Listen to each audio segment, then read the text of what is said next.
Hello Blender folks and character makers, and welcome to my channel. In this tutorial we will address a rig type which is pretty cool but a bit daunting to develop, to implement. It is 2D eyes track, just like this. And yes, we can also take the eyes individually, then reposition whatever. This peculiar rigging technique that uses bones to track and control the transformations of a texture that appears to be floating or surfing on the top of a mesh object. So in this case I have this mesh object, the eye surfaces mesh object. It's a single mesh object for two mesh islands. And these bones, they are able to do that in part since these mesh islands have already been UV unwrapped. So for example, here's the UV editor, and as you can see, here are the UVs, and this, for example, if I select this mesh island, I have here its corresponding UV island. Same for the other side, here and here. Here they are both. They are most likely symmetrical here. Okay, so both of them are part of the same UV map. As you can see here, is only one UV map here on this mesh object. And if I go here on object data properties, UV maps, here is the same name. I even call that UV map pupil 142 because, as you might already have figured it out, sometimes you just need a single texture to be able to reuse it in different ways. So different UVs, islands, different uses for the same image. Yes, this is an image texture, roughly painted that in Blender, but it's actually a file that you need to keep organized if you use the image texture approach, but it can also be done procedurally. So for example here, this is the shader editor for the only material that I've got for this object of the eye surfaces. So what's happening here is that I have two node systems. This bottom one is for the image texture, is actually this one, which is not displaying here because actually you see the last node here on that system is disconnected, but there we go. Now it is updated to the texture image, which is here, by the way. This is the texture image node. Basically this is texture coordinates. It's exactly the same mapping. These have some differences, and that, of course, all this is different. Let's go back to the procedural texture node system, and which is here. So basically it's this gradient texture node with this spherical gradient type, which relates to the procedural circular shapes for the pupils and irides, and this is here. So this you can manipulate here. This I've learned from other tutorials that I'm gonna link here. This is extremely simple. This is just for learning purpose, so that you can see that both ways can be achieved, and they both work, at least in these conditions, on EV and cycles render. Oh, I need to test that too. Yes, so this has lots of flexibility. Of course, there's a way to display here in the UV editor the procedural texture, but it's a bit more complicated. You require to bake the procedural texture, and it can only be done from cycles render with some technique using bake, this command here on this bake panel. And so of course we can see the same UVs, it's just that we are changing the node systems and we are changing the image here. And if I make changes here, I'm gonna make root changes, right? It's kind of an edit mode for the UVs, just like in the shader editor. If I make changes here directly, I'm making root changes. So this is like what I want to have at the starting setup. So I can have root changes made for this 2D eyes track rig either from here or from here, or both, whatever, and even from actually the modifier, which is what connects everything, which is these UV warp modifiers that affect the mesh object. And actually it's here, it's an object modifier, UV warp, add a procedural operation effect to the active object, and it's a UV warp. So look at the size of those modifiers. I have one for the left eye and another for the right eye. So as should be expected, those two UV warp modifiers, they are symmetric. So if I have a vertex group for the left eye, I should have one for the right eye. And if I have bones here for the right side, I should also have the equivalent bones for the left side. No mystery here. There are other setups. For example, here I have ways to make root transformations to the scale, right? You see here something's changed. Yes, it's another way to have changes to those. But turns out that apparently the best place to make root transformations are from the UVs on the UV editor. Because for some reason that I don't understand particularly, if, for example, this is why my UVs are so large here, because before they were kind of more like here, and the image there was smaller because I controlled it from other places.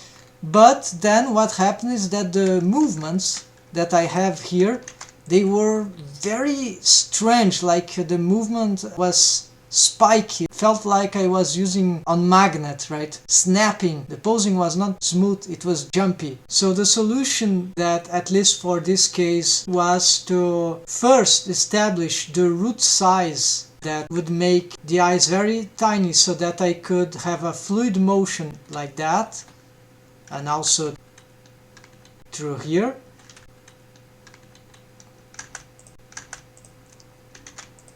And then I make the last adjustments from the shader editor. And so these numbers are very changed.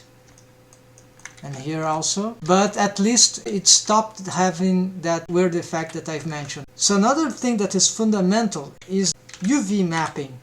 So actually I was successful using Unwrap, either Unwrap or Smart UV project for the mesh islands. But what happens is that, for example, let's use Smart UV project. I'm restarting here.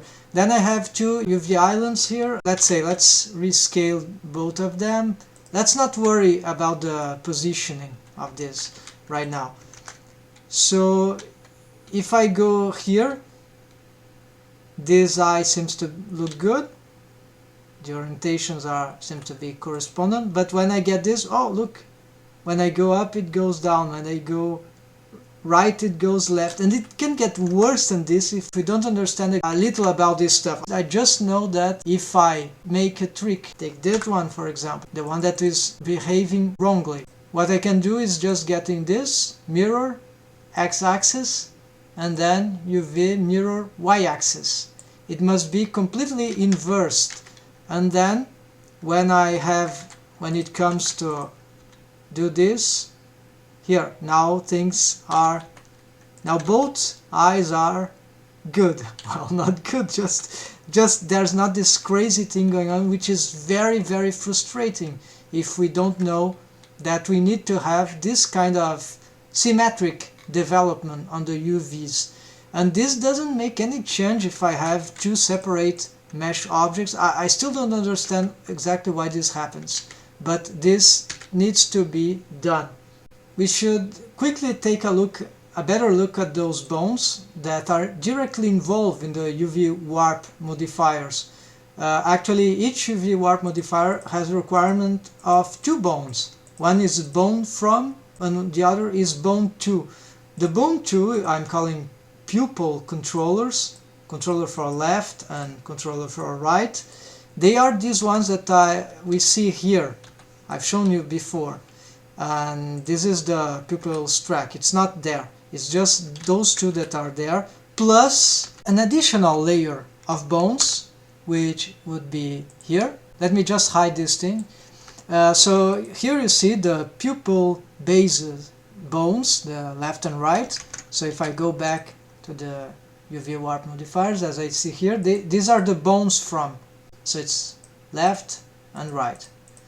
And the reason why I believe this is required, even though there already exists a mesh object with an origin to serve like a spatial reference for the controller bones that would move the image, the textures, or the UVs. I'm not sure what is moving exactly, but it is, as you can see, required that those two bones, they serve in as local reference, one to each other. So these are the larger ones, the controller ones, and the smaller ones are the base ones.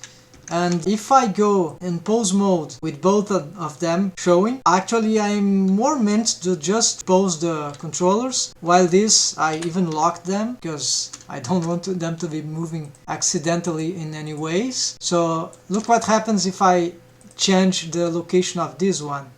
Right? It does exactly the same opposite transformations. And if I move the controller and the base, or the to and from simultaneously, there's no change at all, because it's a relational transformation. And lastly, to have this 2D ice track rig working properly in relation to the rest of the character rig, so that we can make cool stuff like that, is that we need to have proper parenting. So what we might already know is that both pupil controller bones, they are parented to the pupil's track bone here. But then the tricky part is that the base bones, the tiny ones here and here, they cannot have the same parenting as the controller bones, otherwise they will tend to stay in place, right, at the same spot. So that is not interesting. So they need to have the same hierarchy level of parenting than the ice track bone. And so that is how it works. What you cannot do is make a cross parenting. Like if I, for example, connect the pupil's track bone to the head track bone instead of the head bone, as the pupil controller's bones are parented to the head, look what happens. Started jiggling around. This could be useful for maybe some automated animation, but here it causes this kind of trouble. I believe the same occur if you do the opposite, right? Okay folks, so let's start at once. So the first thing I'm gonna do, I'm gonna recreate those eye surface. So let me just, yes, let's delete this. And so I have eye holes here, which is terrible. Unfortunately for this character, I won't be able to use my original model sheets, you know, annotations, because they got too old. So I have to make this from sculpting in 3D space the best of my abilities. But this will not be very complicated, because what I use is a surface object, like it will be a NURB surface that appears right there, as you can see. We're gonna go onto edit mode. Let's change this bounding box center. Then I'm gonna rotate this on the x-axis. It will be about here, and this will be more likely the one of the eyes. Yes, it will, and after it will be mirrored.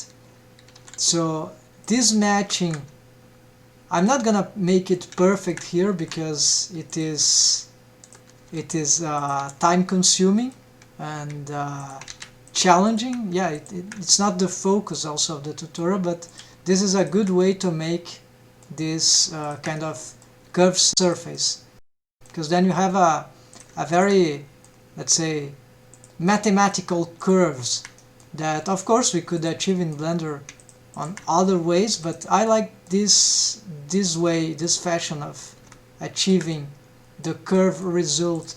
We can even maintain after the conversion, we can even maintain a duplicate just in case of this NURB shape.